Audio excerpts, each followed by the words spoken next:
ويوم القيامة ترى الذين كذبوا على الله وجوههم مسودة أليس في جهنم مثوى للمتكبرين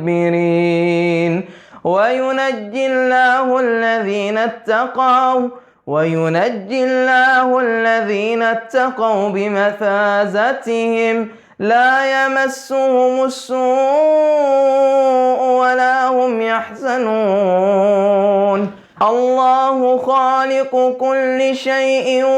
وهو على كل شيء وكيل